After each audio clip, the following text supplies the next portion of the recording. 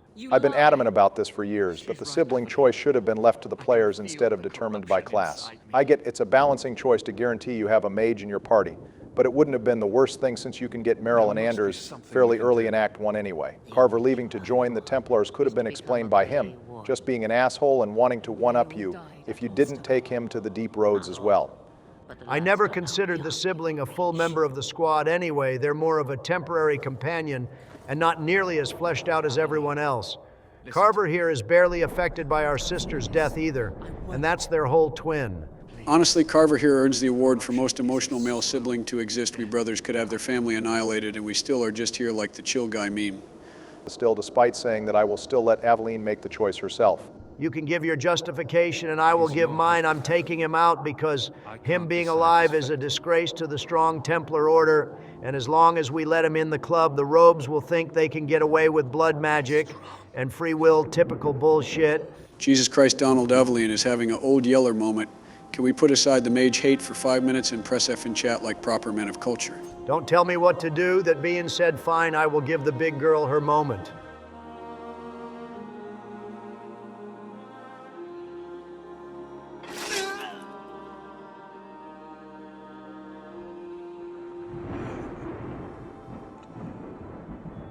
So Aveline is now a bad time to point out that you're single if you ever need someone to vent your frustration out on. I am more than willing, my dear.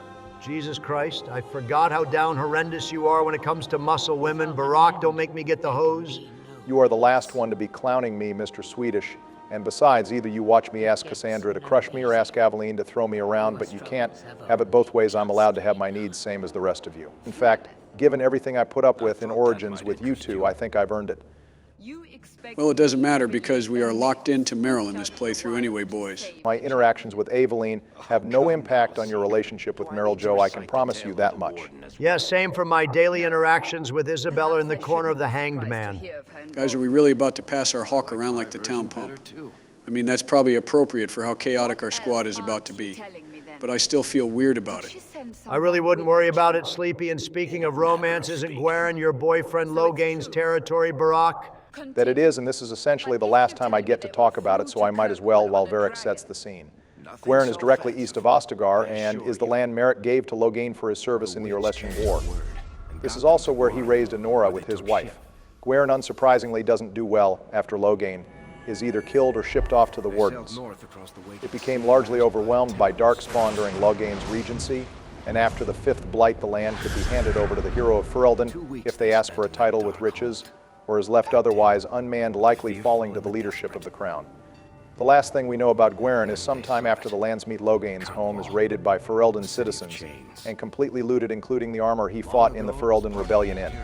You know, I'm starting to think letting Loghain survive was the harder punishment, because now he has to live in Orlais, where he hates everyone while the country he served back home actively hates him back. He still gets to live, and with a Grey Warden buff, that's a better life than the snake deserves. Not that we have to worry about that now, because now we are in the land of repeating maps and mage oppression, Kirkwall. That's where their ship landed, with all the rest. Whoever the Minister of Tourism for Kirkwall is needs to be fired immediately, because who the hell decided to keep the Tevener slave statues in the sea entrance of the city, and said city is quite literally called the City of Chains? Well, we are about to not only clean up the city, but become its hero, too. They just have to let us in first.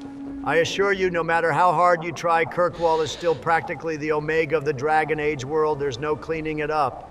All we can do is thrive and look out for number one. I'd say you're a pessimist, but Kirkwall is already showing how little it cares about anything other than itself. The Blights are about to swallow the world up, and all this guy cares about is finding the quickest way to kick everyone out. Of course you'd see it that way, Sleepy. Just look at our own borders. Kirkwall would be swallowed whole if your ass was in the Viscount seat. Careful, Donald, that's dangerously close to real-life political content. Moving on, this is also our first showing of how bad the Circle Tower is in Kirkwall, and how strict things have become under Knight Commander Meredith. Oh, boo-hoo, a mean Templar man threatened me, so I better go blood sacrifice my 5-month-old baby so I can cast a bigger fireball at him. The mages in Kirkwall asked for it. Just look at what they are wearing. Yeah, because a few mages do that, let's just make them all tranquil, right? It's not like the Templars aren't also corrupt and do things like break their oath, abuse mages unnecessarily, and even try to take over the city. I won't hear any of your mage propaganda. The Templars are just hard-working and respected soldiers. There's no conspiracy here. Well, Donald, that just isn't true. There is far less separation of church and state than you would think. The Viscount and City Guard might appear to the common people as running the city, but the Templars outvote them in every regard and are the real people in charge here. The only other person the Templars answer to is the Grand Cleric, something she never once actually uses. We might be getting a bit ahead of ourselves, but in short, Donald is wrong.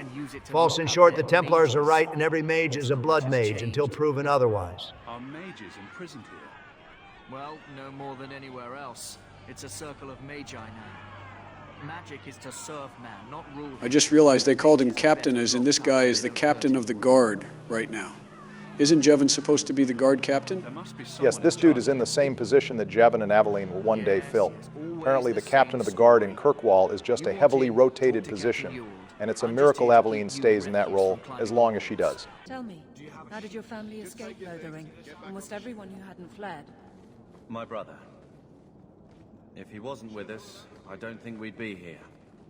Carver here already showing how much of an inferiority complex he has compared to us. Also, what the hell is with that one blonde guy bro's veins are popping out of his neck like that one meme dude? I think those are tattoos, but the Switch graphics don't really do us any favors in figuring that out also. This whole scene reminds me of that Cake episode of Regular Show. These guys are really trying to Karen their way into Kirkwall. Too bad Dragon Age doesn't have smartphones. This crash out would have really done numbers. Let's show them how a charmer gets things done north of Ferelden. This scene is extra funny because all bro said was he would go get gambling for us, but he's so damn pissed all he thought was that we are getting in, and he isn't, and he thinks he's about to take over the city with his shitty pirate group too. This has to be one of the most pathetic enemies in the series. Well, I don't know about that the starving peasants that jumped POTUS trying to claim his bounty might win that award, Donald. Hell, I think there are several fights in Origins where peasants attack you wielding kitchen knives. Well, I think it's about time we wrap up, boys. Joe, what the hell do you mean? This is a Dragon Age video. We have plenty of time. Oh, sorry, I got so used to being on Dead Space Time, I forgot how much longer these videos are. Can't be too surprised he tried to dip out early. He did it all last year. Eat a dick. Ah, that was a skill issue on your part, Joe. But before these guys have a word with the manager, let's pull up and help out the guard captain as a retirement present. They just got here. That's it. Bro, come on, that was not at all what he said. He's just going to bring our uncle here. Quick, whip out your smartphones. He's about to threaten to call the Better Business Bureau. Oh, hell yeah, finally some unique Dragon Age 2 bangers. We've had so many OG Origins tracks, I'm happy for the change. You wouldn't know by listening to the game, but 2 actually has almost as many unique tracks as Origins. It's just they play the Origins themes far more. Well, both of them are composed by Enon Zur, so the soundtrack fits either way. Also, this fight is about to be over quick. Unlike the ogre fight, there's no real boss here, and we have an immortal guard captain on our side. Also, I know you called these guys pirates earlier, Donald, but these are actually Ferelden deserters who likely fled Ostagar the same time we did, and that's why they are more confident in trying to cut their way into the city. Is desertion a really big issue in the Fifth Flight? Because besides that Blackstone Irregulars quest, and that one dude in Ostagar, I don't remember it being this much of a problem. But here we have a whole squadron of guys who just dipped out of their duty. Well, to be fair, that's a Ferelden army problem, and we were busy recruiting mostly non-Ferelden soldiers to fight the Blight. Most of Daenerys' soldiers got clapped up by the Blight anyway if they didn't die at Ostagar, so I don't think anyone is going to miss these guys if they aren't even able to handle Hawke at level 1. I don't think most things can handle Hawke even at level 1, Donald. If Hawke had access to the same specializations as the Warden did, yeah, I'm pretty sure he could have leveled the city if he wanted to. I mean, what the hell would these guys do if Hawke could casually warp in and out of the Fade to avoid damage? Arcane Warrior would have worked perfectly in this game since combat is so much more fast-paced and feels like it was made with melee in mind. Similarly, Inquisition would have worked for Arcane Warriors since it goes hand in hand with mastering the mark. Bro could have sent others into Fade while simultaneously warping in and out of the Fade himself. Anyways, good shit, finishing the fight, Barry. Yeah, I love putting on a show for dozens of bystanders who just watch 3 people murk like 24 soldiers. Thank God these soldiers had a Karen moment, though, because otherwise we would be sitting here for weeks before getting deported back to Ferelden anyway. Well, that wouldn't have been the worst thing to happen. I imagine POTUS is halfway towards kicking the Blight in the nuts anyway. and we could use a few more abled hands.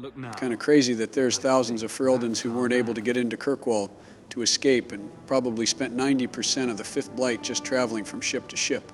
I wonder what happened to those guys anyway.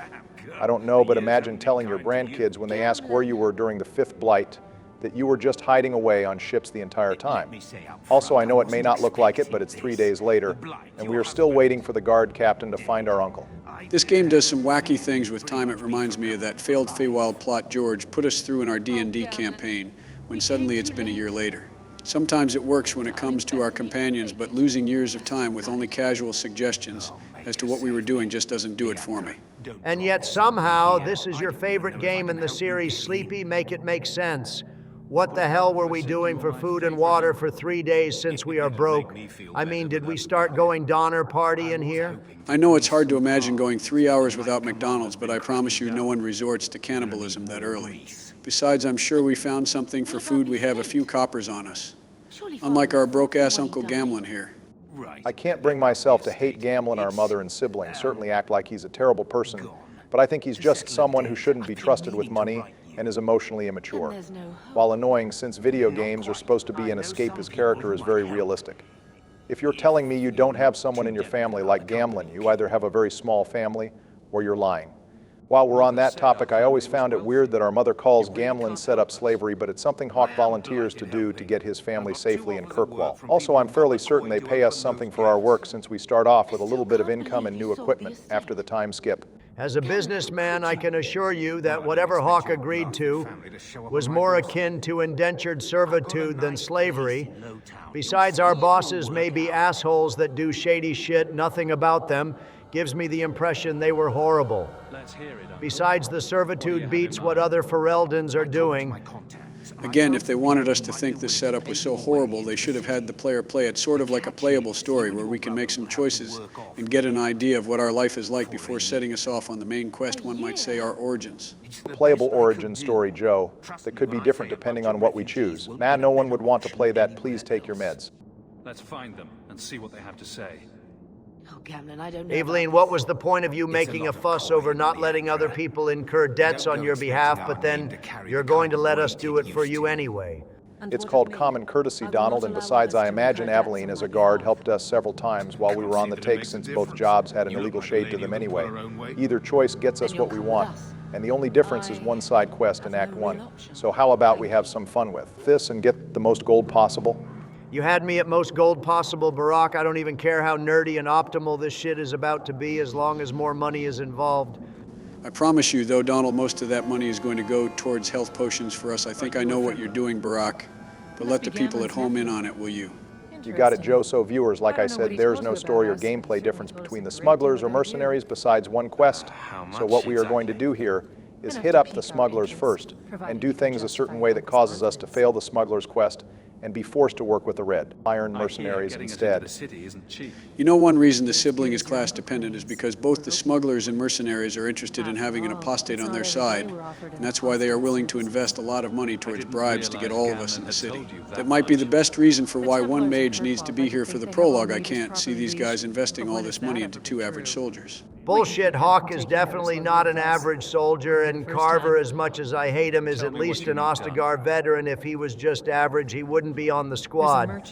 Besides, Gamlin over here is a professional liar. I'm sure he could come up with some kind of lie to talk us up and get us recruited. You took the words right out of my mouth, Donald. There can always be a reason, especially if the purpose is to give players impact in their chosen playthroughs. I can think of a writing reason for almost any excuse we would need a mage to progress the story according to Bioware. But back to the story here, what we are going to do is ask this man for a bribe to leave him alone and not collect the full amount. This situation feels kind of familiar for some reason. I can't put my finger on it, though.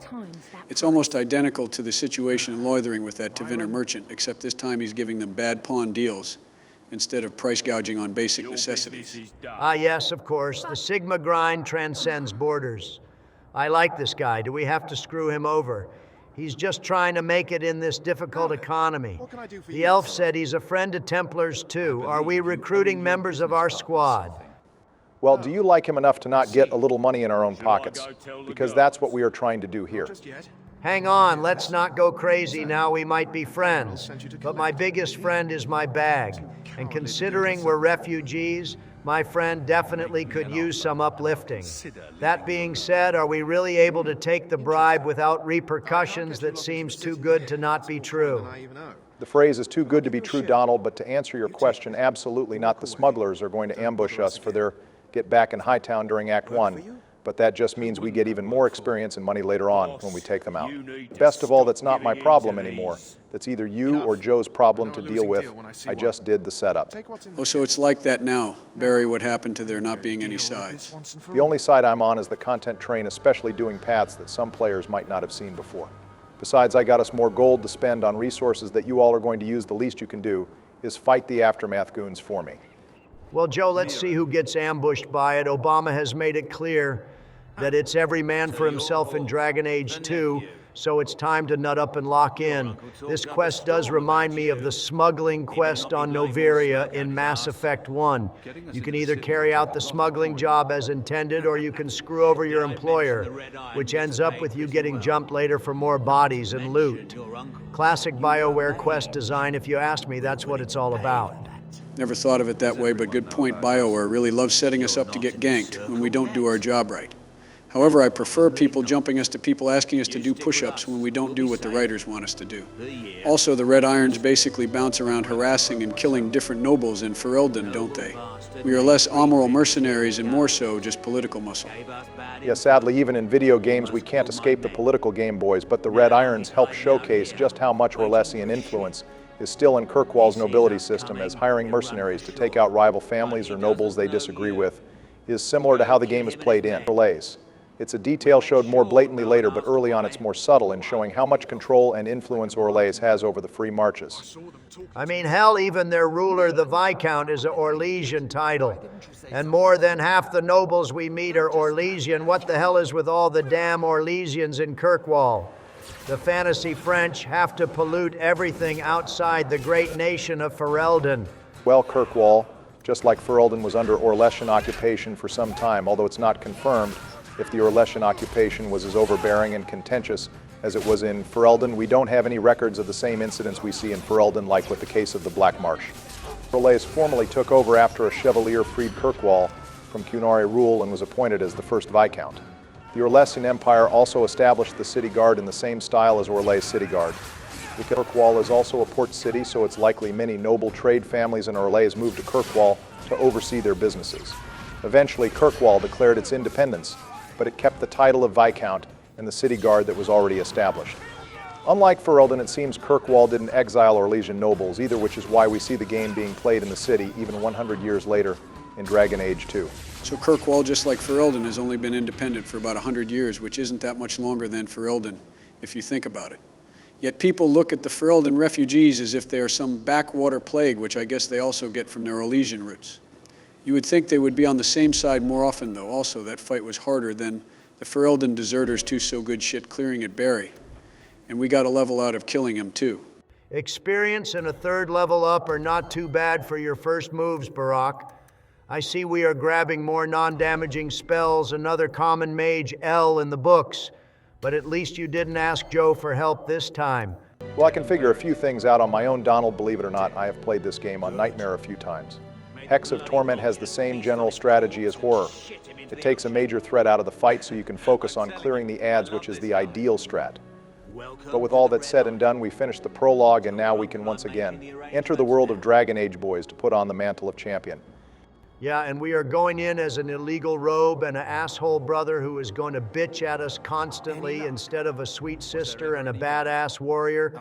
But just like Hawke, I'm going to play with the hand that was dealt and make the most of it as every based human should. Oh man, it took us almost 50 minutes for the human supremacy to start up by Donald. I wonder if that will be a trend. Unless we really have to. If only Bethany were here with us. And Wesley. Well, we're off to a fantastic start. Let's see what else this city has in store. Also, that line by Hawke was really cheesy, but I'm also excited to see what the city has in store for us. Oh yes, sarcastic Hawke is really cheesy with the lines, but the voice actor delivers it with such joy and it's overall just part of the charm of the character. Anyway, we have one more gorgeous book narration by Varric to take us into Act 1 proper. We are also about to get a full party of 4 again, too. Getting a full party in Episode 1 is crazy. It took us till Episode 3 in Origins to get a full squad, and just as long in Veilguard 2. Something tells me Dragon Age 2 is going to be a lot more fast-paced. It definitely is going to be quicker. They are showing that by rapid firing all these plot points at us about the Qunari and Meredith in one scene. I'm not sure how long this series will be, but definitely don't expect a 30-hour 3-part movie this time. Viewers, Inquisition, though, is a whole different ball game. Jesus, I don't even want to think about how we are going to handle Inquisition's open world. We are either going to have a Hinterland special episode, or just start doing a supercut of the game, like in our other Origins video. Most importantly, that's when I first met the champion. Oh my God, there she is, boys, the most base Templar to ever exist, and who is not responsible for any scandals or deaths, as she did nothing wrong. Oh boy, Double D, we are absolutely not dealing with this bullshit today. Let's just focus back on Varric and his brother, who absolutely cannot be related by blood to him, Bartrand. Bartrand's an ass, but at least he is all about business. I can never fault a man for that unless they betray me. Having said that, fuck this guy. Wasn't there some tidbit of lore you have on Bartrand, though, Barack? Yeah, it's too bad you missed my special episode with Golems of Amgrak to learn about it, asshole. But that being said, maybe there are some viewers who haven't seen my special episode, so for you, the viewers, I will happily dispense some more lore.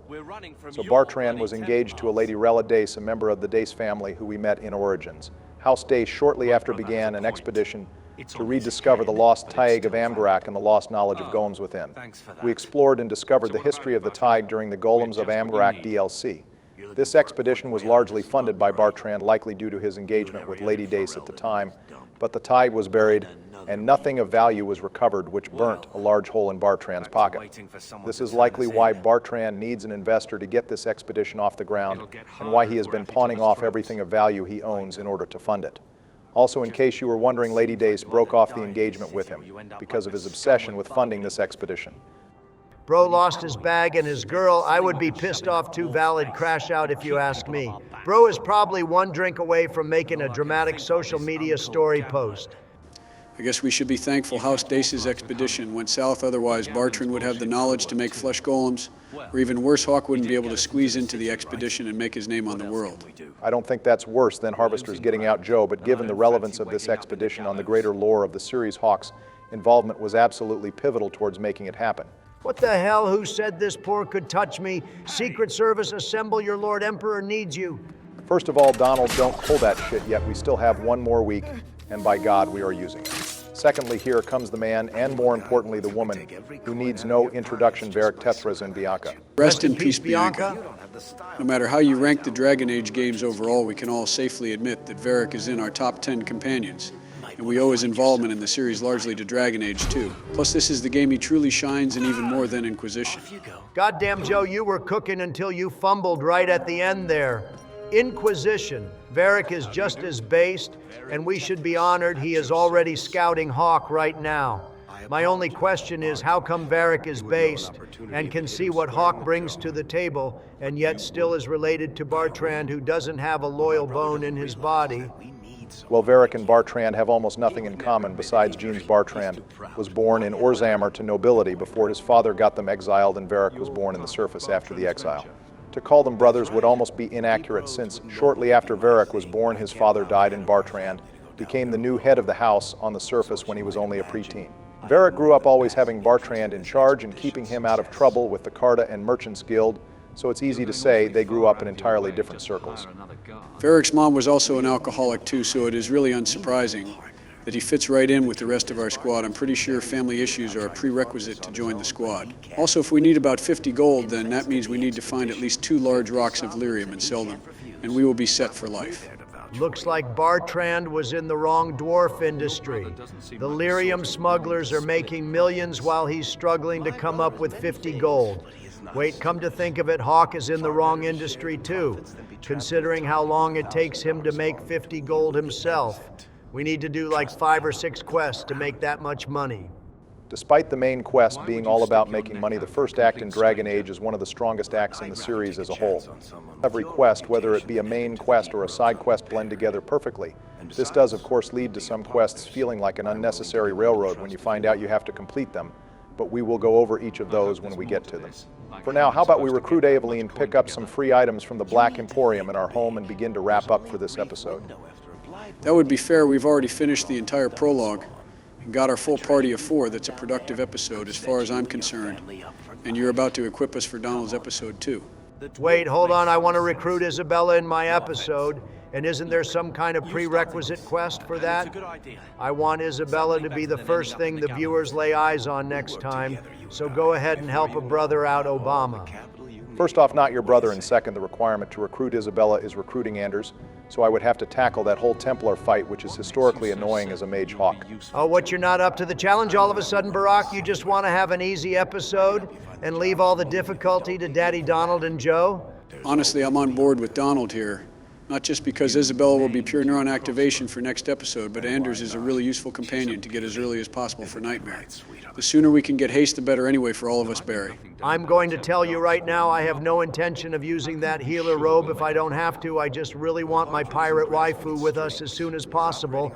And since someone at Bioware fell asleep at the wheel and made her connected to Anders' quest, then that's the way it has to be. I think they did it, so you have to talk to Varric the first time you come into the Hangman without getting distracted by tits.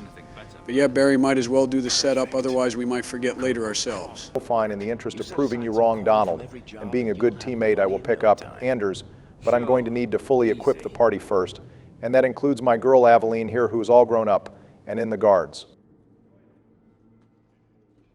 Aveline. Hello, Hawke.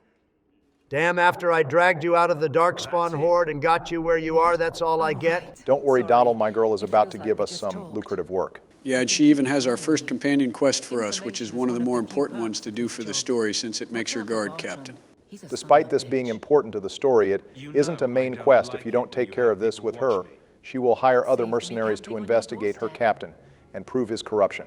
It's one of the few side quests that has an alternative path if you don't do it, probably because Aveline being captain is essential to the story of Act 2.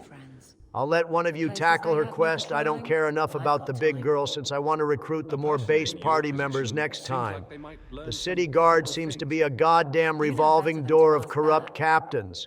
I wonder if the first captain got kicked out for taking bribes and letting in too many Ferelden refugees in.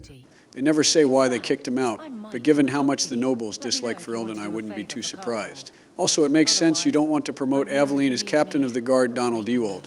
And Jeevan were far easier to take bribes, and I imagine, given your situation, that's appealing to you. Jevan would sniff out Donald as a little too close to a Ferelden and probably add on extra charges.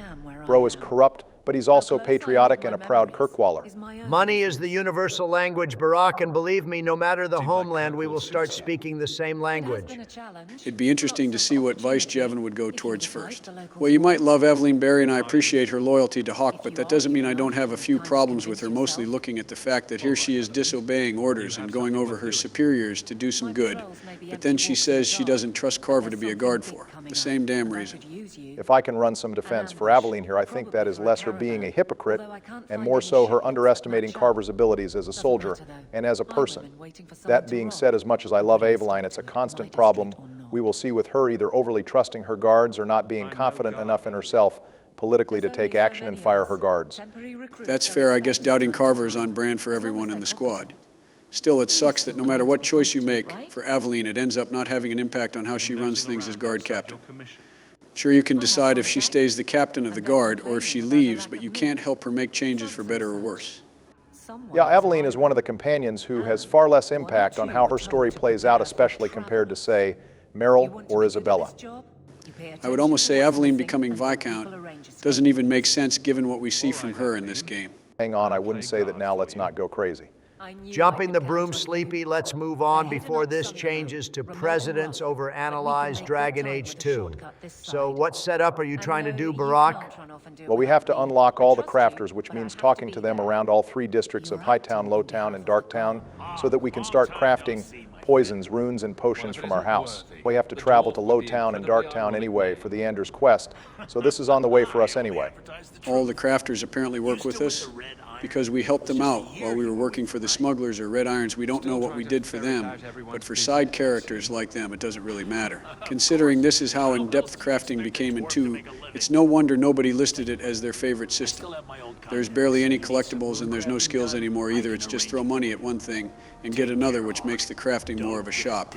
I usually prefer less filler in gameplay systems, but 2 could have benefited from skills on some level. I mean, even Inquisition had skills with the war table upgrades, but 2's only separate system is the personality system, and companion interrupts, and those only come up occasionally.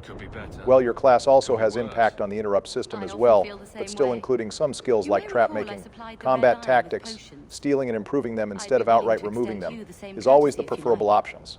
This is likely something that was scrapped in the interest of time, since stealing and trap making weren't statistically very popular. I just realized they got rid of traps as early as Inquisition, didn't they? I know they were in Origins in 2, but they were missing in Inquisition, and Vilgard was even less likely to have them. Also, what are these NPCs gathering for? This is going to crash the game. 360 consoles are already catching fire just looking at this many NPCs clumped together. What the hell is Mount Daverus Barak? This is our first instance of a import quest in 2 that only appears if you allow Brother Genitivi to join you in the temple and allow the brother to reveal the ashes are real, and don't corrupt the ashes as well with the dragon blood. You mean the Dragon Chug Jug? Yes, thank you, Donald, the Dragon Chug Jug. You also need to kill the High Dragon for this quest to appear. Since otherwise the expedition doesn't go well, you also can get this quest by choosing the Martyr preset import. As for what Mount Daverus is, I honestly have no idea. There's no mention of that mountain in any codex, which means this guy likely has no idea that the ashes were found in the Frostback Mountains, since no surprise, this guy isn't selling the actual ashes of Andraste. Using the lyrium miracle ashes as Viagra is crazy work. What the hell would you even do to get that to work? I assume you apply it to the impacted area, but I would ask Bill to confirm that he would know. Let's hit up the Hangman for the first time. The Hangman has to be one of the most iconic fantasy taverns in gaming. It might be a dive bar, but it's our dive bar. I feel like most people just like it because of the theme and the fact the 2 best characters in this game, Varric and Isabella, hang around here. Hell, even our big bro Alistair chooses this spot if he gets exiled from Ferelden.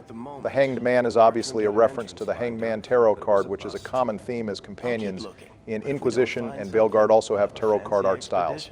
The Hangman also has several references to the bar from Cheers, which is likely what the writers took inspiration from when designing the bar. One of the references is, if you order 30 or more drinks from the Hangman over the course of the game, the locals will greet you by shouting Hawke, which is a reference to how people greet one of the primary characters, Norman Cheers.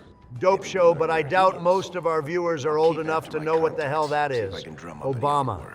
Speaking of unlikely characters appearing in Ferelden, here we have Anders, who just happened to show up here for no reason. Still can't believe the writers chose Anders over Valana. We could have had Valana and Isabella in the same part, but no, Bioware couldn't let us be great. Okay, facts, but to run some defense for Anders being here, I do have an explanation. Anders had a relationship with someone before joining the Grey Wardens, and when he got sent to the Kirkwall Circle, he just meant to stop by here to save him and leave with him. In fact, apparently when he was captured by the Templars in Awakening, he was trying to book a ship in Amaranthine to Kirkwall to go see him, but became a Grey Warden instead thanks to POTUS. I mean, I could see it, but that sounds like an afterthought that they rewrote later, since Anders also came to Amaranthine to destroy his phylactery, and because he just likes escaping. Plus, if he was that pressed to free his boyfriend, why stay in the Wardens? Yeah, I'm with Donald. There's definitely some holes in his story, but Joe is right about what is written in canon. We will get into Anders shortly, I promise. For now, let's deal with the Carta, shall we? The plan for these guys is the same as most bandits. We cast horror on the boss, then take out all the ads while he's stunned. A good strategy to note about Carta dwarfs is that they are weak to every type of element damage, but especially weak to cold damage. Cold damage actually received a large buff since both dwarfs and Kunari are weak to that element, and those are very common enemy types. While I'm taking out the unnamed Carta dwarfs, though, we do have a special shout out we want to give to one of our talented fans in the Fox Discord server, Donald. It's about dwarfs. So this one is all you big dog. Absolutely. So shout out once again to Tagar in our Discord, which, if you haven't joined yet, viewers, What are you waiting for? Link in the description. But Tagar here made a canon-ending scene to POTUS's journey after slaying the archdemon, where we have POTUS, his big bro, Gorham, and Alistair, and Uncle Ogren, all sharing a drink in Tapsters when POTUS returns triumphant as a new paragon. This is the most perfect dwarven visage I could think of to honor our playthrough, and we greatly appreciate this kind of support. We honestly love this kind of love for the channel, even as much as super thanks. So just know you all are the best community a Dragon Age channel could ask for. All right, with the sappy shit out of the way and the fake dwarfs owned while the real dwarfs have been praised, let's move on to our final bit of prep. Well, before the prep, we have one final announcement we do want to give. Just like in Origins we can name our dog, and in light of recent news we can think of no greater honor than to name our faithful dog companion Carter after the fallen 39th president who passed away just a few weeks ago. He was an honorable friend to us presidents, and we know Carter will serve well as our best boy to Hawke as well. Press F for Jimmy Carter. Yeah, can't say I blame him. 2024 was a wash on memes with Hawke Tuah being apparently the biggest one. Plus, bro reached 100, which means he can't play with Legos anymore. I would have left too. But now with the last announcement given, we can get to the cheating. Since we have the Ultimate Edition installed, viewers, we have every single pack available, which means we can have tons of items that level with us, and will easily become the best weapons available with just a few exceptions. Honestly, I'm morally against using this much of a skill boost, but if this game is rigged, then I'm willing to use it. If we were playing on normal or hard difficulty, I would feel differently about using all of these, but because we are playing on Nightmare, I'm more on board, since even if our Hawke is more powerful now, because of friendly fire, that power can be a double-edged sword if we are not careful. Even if we are on normal, I would still use the companion jewelry, since unlike Origins, almost all jewelry is mid, besides a few special items typically reserved for late game. We also get a few tombs to increase our attributes, and we have to stop at the Black Emporium to get our free items too. Crazy that of all the lore points that have been forgotten over time, the Black Emporium is the one that stayed the longest, especially since in this game it's just a DLC shop that came with the pre-order of the game. Yeah, but this shop is necessary since it has some of the coolest items in the game, and it gives you something to spend your money on, since there's only a few other shops that have good unique items, especially in the late game. I'm surprised at the nuanced take, especially coming from someone who quite literally would swim in a pile of gold like Scrooge McDuck. If he was given the opportunity, I still remember you telling me you'd want to do that at the White House Christmas party, Donald. Oh, what a man can't have hobbies. Well, now that we got our 1 gold fee for killing dwarves, let's go track down our party healer. Oh God, let's put on a face mask first. I don't want to catch poor... The only time Donald will wear a mask is if there is possible poor people within a 1-mile radius of him. Okay, calm down, ladies. Larian here has a bit of cut content to go through, as she is a relatively more well-off merchant who fled Ferelden during the Blight. Maureen at one point had a quest tie-in to aid the Ferelden miners in finding work during Act 1 if you refuse to help Hubert get them back to work. It's also likely Lyrene had her own quest arc similar to the Mages Collective for helping refugees. It's also easy to miss, but she is a merchant in all 3 acts of the game, even having an armor upgrade for Anders in Act 2, and you can donate to her in Act 1 for extra experience, although it's very negligible. Just like in real life, if the charity isn't enough of a tax write-off, there's no point in giving the handout. Also, Carver, I hear that mage comment. Are you calling me soft? Because I will break the soft part of your head so fucking fast. I would be more on Carver's side. Having to duck from Templars when it's not his problem would get annoying. But then you realize Hawke does the same thing for Bethany with far less sass. Also, there's no way Anders would use a lantern instead of signaling his hideout with a bunch of cats or something. Anders would do something goofy like that, but as we will see, this is not our Anders. Here comes one of our first companion interrupts. Although having diplomacy come from Carver is a surprising touch, bro acts like he only knows how to pick fights. I'm amazed too. I always have Bethany here to do this scene for me, and her seeking a fellow mage as well as her wallflower attitude always made more sense for why this guy would back off. Either way, hell yeah, man, praise King Alistair, as it should be good to see some respect on our big bro's name. Not seeing Alistair's impact as king after we spent almost a third of the first game traveling with him, and building him up has to be one of the biggest fumbles in the franchise. A 5-minute conversation with him in Act 3 was not at all enough. That, however, is a discussion that deserves its own video. For now, here's our last crafter, Tom Wise, who can make poisons and grenades for us. Once we get later into Act 2, these consumables will become essential to our survival, and thankfully, unlike Oblivion, we don't have a limit on how many consumables we can have active at once. The potions and poisons last almost 30 minutes in real time, which means we only need about 2 of these per episode and we are golden. There's also a bomb in Act 2 that lets us instantly revive party members if Anders goes down in the fight. The only downside is right now all of these poisons are expensive as hell, and we need to save our coins for the expedition and some essential gear. But speaking of essentials, let's go meet our healer finally over an hour later. Bro's magic looks like that decontamination wave in Mass Effect 1. Standby shore party decontamination in progress. The healing magic is a lot more shiny in Kirkwall, thanks new engine. Congrats, little Timmy, that Lego you swallowed was completely dislodged. We will have you back on the street begging by Tuesday. Also, here's a bill for 5 million gold in administrative costs. Good luck, little guy. Calm down, Anders Clinic is not run in America. Bro is sensing our aura. I have made this place a sanctum of healing and salvation. Hello to you two, Anders. We have come to Parley Cats for maps. Press 1 for yes and pound for more options. And here's example 1 that this is not our Anders from Awakening. Even if we were all wearing Templar armor and had handcuffs, Anders would have cracked some jokes and tried to act dumb. Send you to bring me back. I'm not going. Those bastards made me get rid of my cat. Who the fuck made you get rid of Sir Pounce-a-Lot? POTUS would like to have a word. We rescued that little guy from the rain, and he was an honorary member of his squad. POTUS would sooner give away vigilance than a squad mate. That was definitely not POTUS. Remember, the epilogue confusingly says POTUS doesn't remain with the Wardens long, he just remains with the Wardens long enough. So that the Awakening squad all gets roles they are happy about, with the exception of Justice, who got gamed ended in the Vigils keep battle. Or so we thought. POTUS then goes off to find Morrigan something that is either happening right now in canon or has already happened.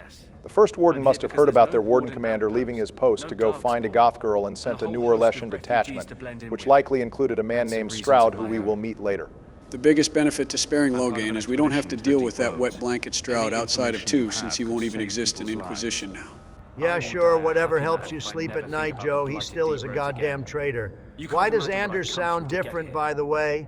Not just in what he is saying, but how he is saying it. Well, in addition to Anders' personality and writer changing between the games, his voice actor also changes. In Awakening, he is voiced by Greg Ellis, who most notably voiced Cullen, and in this game, he is voiced by Adam Howden, who voiced Constable Aiden in Amaranthine and Silas from the Liana song. It's unknown why the voice actor changed, since it's clear Greg was very available to do voice work for Cullen in 2 and Inquisition, but I have a theory it may have been more of an, how do you say, moral objection. Oh wait, are you talking about the great crash out of 2020, Barry? Wait, what crash out? I wasn't paying attention. I sort of had an election to win, and I didn't think of rigging it like Sleepy did. That's crazy cause Bro is a huge fan of you, apparently. Well, I don't want to get too deep into it, but Greg Ellis was called out for many racist and homophobic posts and reposts he made, which is not uncommon in today's world, and even reposting a lot of your posts to Donald before you got deleted off Twitter. When he was called out about this, he handled it in about the most cringe way possible. He made a video where he pretended to be Cullen, and in his Cullen voice defended his actions and called everyone who disagreed with him woke bigots. He also loudly and publicly denounced Bioware and many of the staff members he had worked with during his time in Dragon Age. Because of all this and his loud opposition to LGBT content, it's possible he claimed a moral objection to playing Anders in 2, who has a very clear gay romance path, although that is just a theory. Playing a Templar and reposting anything I said is based as hell, but role-playing a character to address criticism, I think Bro may have gotten too lost in the sauce. Granted, all his crash-out cost him is a spot in Veilguard, so doesn't seem like he was missing out on much. Well, that's all we will get into about it now, but if you want to discuss it more, our Discord server is always open. Anyway, here's example 2 of how Anders is a different person. Not only did he not react to our joke there, but he casually mentions killing Templars and even asking for Knight Commander Meredith's head on a pike, rather casually, for something our Anders wouldn't do without at least 3 jokes in between. Bro lost his cat and immediately became an edgelord. I'm sure some of us can relate. Also, getting sent off to Kirkwall after passing your harrowing has got to be the worst trade deal in the history of ever. I would take my chances fighting Darkspawn and the Wardens over that. Who the hell approved him going there? because I know it wasn't Irving. Well, to be fair, it's implied that the Kirkwall Circle only became the worst place on Earth shortly after the Fifth Blight started Meridith's descent. It was a long affair, so when Carl was transferred, it's unlikely Kirkwall's reputation was as bad as it is by the time of two. Hanging with POTUS did not make Anders more observant. If Carl stopped sending letters back, how did you send word to him? And don't you think him not sending letters is a sign something more devious is going on? To be fair, he spent a few months with POTUS, who cleared through everything in Awakening. Without issue, maybe Bro just thinks he is too big to fail. I mean, he survived the Battle of Vigil's Keep too. I would think I'm goddamn immortal after that too. For now, there's a small codex entry in the center of the room that we can only grab here. Got to get that free lore and XP when we can. I would be so pissed as Anders if I was planning a serious rescue mission. And the first thing my accomplice did is start rummaging through the books and back rooms for spare loot. Bro probably Googled the average Templar response time in Kirkwall just for us to dilly-dally anyway. Well, no harm, since as we will see, Carl isn't going anywhere. Bro has something on his mind, or rather not on his mind. That's fucked up, but not an inaccurate statement, unfortunately. Despite passing his harrowing Carl here, was made tranquil by everyone's most hated Templar in the series, Sir Otto, after he was caught with the letters Anders sent him. And nothing of value was lost. You gotta make sure the robes don't get any smart ideas. Donald, ain't no way you don't feel a little bad about this, ignoring the fact it's dishonorable as hell of the Templars to break the rules about tranquility that was Anders' man. What if it was Morrigan on the other side of that lobotomy? That's funny, as if any Templar besides POTUS could take my girl down also. Hello, my fellow Templar brothers. I'm your man on the inside, here to inform you I have captured this abomination to my left here, and he's... Oh shit, he's crashing out. Are you working for these plate-armored murderers, you orange bitch? I think it's about time you learn some justice, starting with your 34 felony counts. So how about, for starters, I break a bone for each count you committed, fat ass? Hey, is that one of the mods or something? Why did he say that? Say what Donald, that's just Justice's normal line before the combat starts. There is nothing weird about it. Yeah, Donald, you seem scared or something. What's wrong? You look like me when a blighted dragon appears. What the fuck is this, bro? You picked the wrong line. Sleepy Joe is 2 heads down. I'm not the one to deal with voices. Nah, I picked the right number, bitch. Try any Templar bullshit in this playthrough, and you're going to wish I was just a blighted voice. Consider this your only warning, and next time you play Awakening, you make damn sure to give me and my boy Anders more screen time. Donald, are you still role-playing or something? Who the hell were you talking to? You know what? Nothing. I think I just had some indigestion caused by us fighting some hard-working Templars. Don't worry about it. Well, the mix of pure crowd control and debuff on the 2 leaders still. Also, Anders, why did you put away your weapon? Bro said you got this right. I need to take a small walk to clear my head.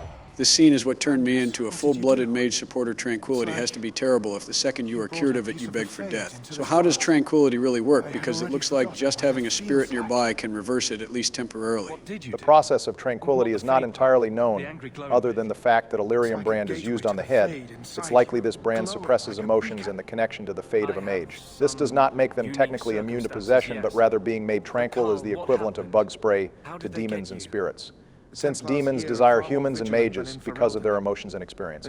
A tranquil mage is like an inanimate object to them, like a tree but worse, because at least trees don't resist being possessed. The cure to tranquility is to have a spirit touch the mind of the tranquil, which restores their connection to the Fade and likely repairs the brain damage the lyrium brand causes. This is why Carl is temporarily cured of tranquility, because Anders has a part of the Fade with him at all times.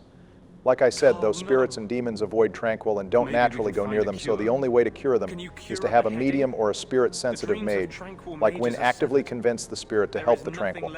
The Seekers also have their own version of temporary tranquility, so they can gain the powers of being spirit-touched, but we will go over that much later. So could we cure the tranquil by sending them into the Fade too? Well, temporarily yes, but this would be a terrible idea, unless your soul as the Fade is not a place you want to live. And once you leave, you go right back to tranquility. Back to the game here. The choice here doesn't matter, as Anders will kill Carl anyway, not wanting him to live like this. Why do you look at me like that? What a waste. That was valuable Circle property. You're taking out Anders. Who the fuck is going to enchant the Templar's weapon if you keep stabbing all the tranquils? Donald, do you really feel nothing for this guy? He is living in a personal hell begging for death. If you can't do the time, don't do the crime. You're not winning this argument. Joe Donald has sampled not only the Kool-Aid, but the whole 5-course meal. Let's just put Carl out of his misery here and keep it moving. Rest in peace, Carl. If only you could have held out a few more years, we could have permanently cured you. I still think we should have taken out the abomination as well as the tranquil. One of these is a far bigger threat than the other. Donald Anders was one of POTUS' squad mates. What would POTUS say? POTUS wouldn't recognize this dude either, and understand what would need to be done as a proud Templar himself. Well, honestly, Donald, you're not wrong. Now is the point where we should get into the real core of Anders' character here. The real reason Anders is no longer himself isn't just because of his new experiences in the Wardens or his new writer and voice actor. Anders fused with the spirit of justice that we met in Awakening. When he did that is unclear, as it's likely justice visited him after his death at Vigil's Keep, and Anders found a ritual to pull him from the Fade and fuse with him, so that he could not only have justice continue to live in the mortal world, the place he had grown fond of, but also to help Anders bring justice to the Circle and Templars who mistreat mages. This, however, caused Anders and Justice's minds to fuse, creating a being that is both Anders and Justice. This isn't a split personality issue. The default Anders is now a pure mixture of both their personalities. Sometimes Anders slips through the cracks, and when he gets especially angry, Justice slips out too. Because of this, calling this guy Anders is almost the same as calling Varric Bartrand. Just because they have similarities doesn't mean they are the same person. Therefore, as far as I'm concerned, this guy is Vengeance, and that's what I'm personally calling him from now on. Kind of base, but I'm just going to call him Abomination or Healer Robe. Well, I will just call him Anders. I still see a hint of old Anders in there. We just have to get him a cat again. I can fix him ass mentality, Joe. Well, with Vengeance recruited in the party, you are free to recruit Isabella at the start of next episode, Donald.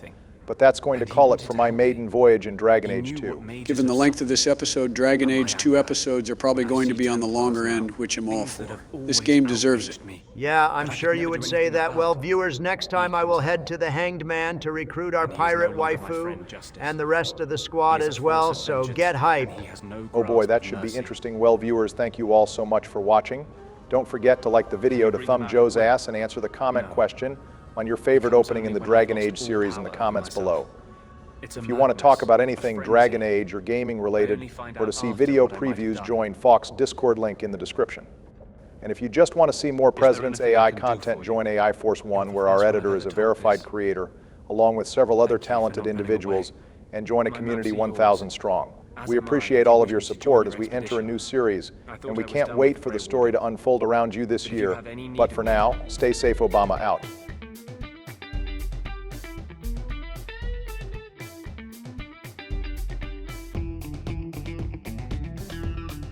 So Joe, do you feel better now that we have moved away from the Veilguard voices and into 2?